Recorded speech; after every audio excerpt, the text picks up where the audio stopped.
everyone. Hello YouTubers. My name is Sizagele Mdluli Chaplain. This is actually my first video and I'm excited. I've been wanting to do this for such a long time, but I've just never had really the courage and the strength to do it. But this month, the month of March, we've been celebrating Women's International Month. Well, last week it was Women's International Day, and I felt, what can I do to also leave a footprint in our, in the world, to make a difference in somebody's life. So I thought, let me share my alopecia story. Let me share to the world what most people, billions of people are going through, but they've decided to hide behind wigs and head wraps. So today I choose to be liberated. I choose not to be imprisoned by the wig that I'm wearing right now by force. I choose not to be imprisoned by what society will think of me after this video. I choose to be free. I choose to take my stand in this world and become a true Wakanda woman. Well, the topic that I'm going to talk to you about is my story on alopecia, my journey really on alopecia. For those of you who don't know what alopecia is actually an autoimmune condition that affects your hair. That affects your hair, really. It's a hair loss condition, where there are various types of alopecias. There's scarring alopecia, which I believe I have, where you have you lose your hair and then it leaves scars in your head. And there's alopecia areata, which I started off with, where you have patches about this big, which gradually grow, and as the time goes on, and you end up having just patches all over your head, really.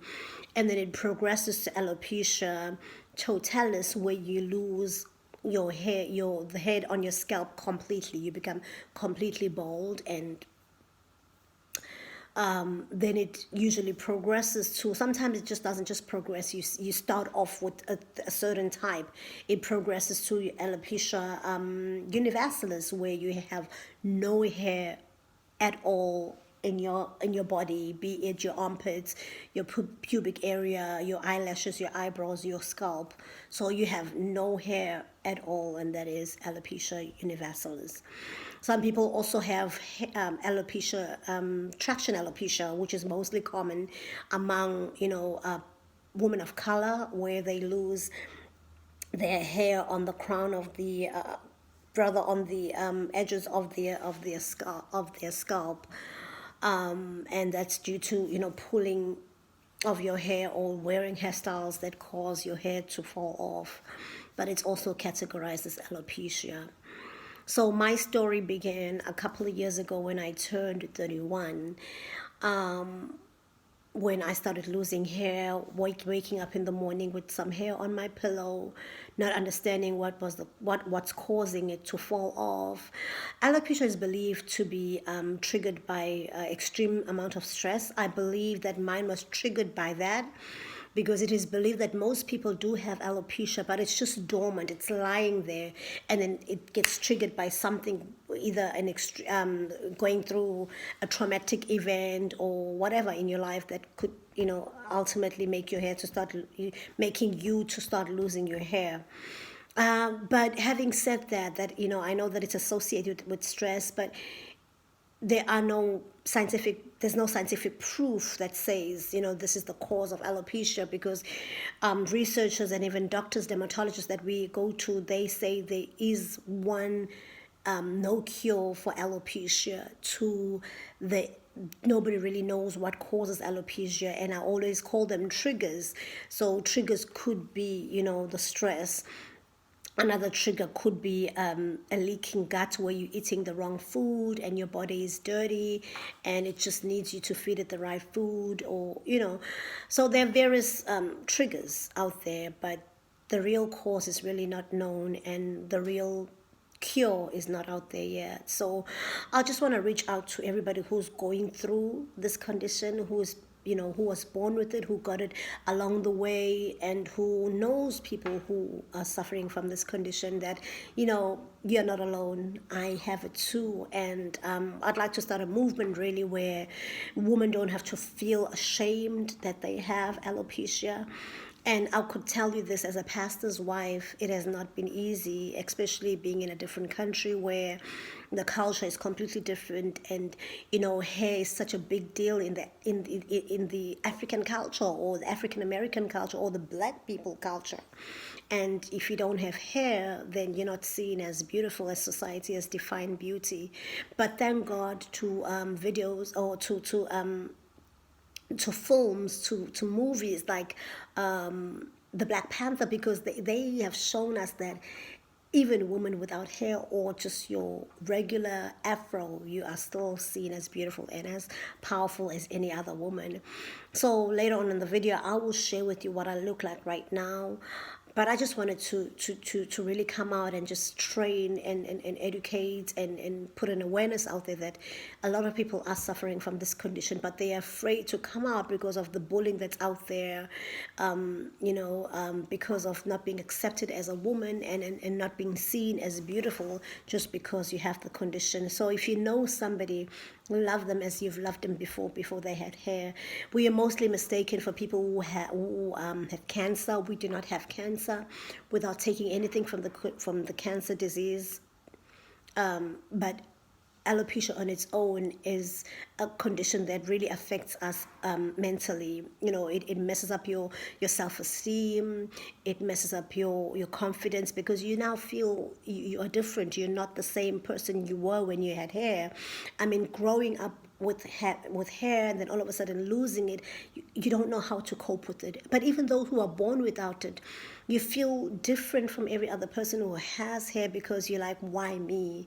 And I'm at a point where I'm no longer saying why me. I say thank you, Lord, that you gave me this condition, so that I'm able to educate women out there, make it known that there are people who are suffering from this disease or this condition, and it's not a shame. I'm ready. Come spring, come summer, I am ready to rock my bald head, because I know that I am bold, I'm beautiful, and I am blessed. I do not care how people will look at me, but as long as I'm confident within myself that I am a beautiful woman, then nobody else will see otherwise. So walk boldly with your bald head. Don't be ashamed. And just do you, be free from these headscarves, be free from the wigs, because I know I am walking this journey every day, and it is hurtful, it is painful, it is not an easy thing to go through. I know right now, because I'm growing spiritually, and I'm married to a man of God who prays over me and believes that my hair will grow one day. But I say, even if it does not grow back, I'm still going to be Usizagela. I'm not going to change because of the head on my scalp. You love me for who I am and for what I am. So going back to what my hair looks like, I would like you to subscribe to my channel, because I'd like to really share more stories and my journey as I go through, and even just as a woman and as a pastor's wife, how I'm coping with the condition and how I'm trying to manage the condition. So your support will be appreciated.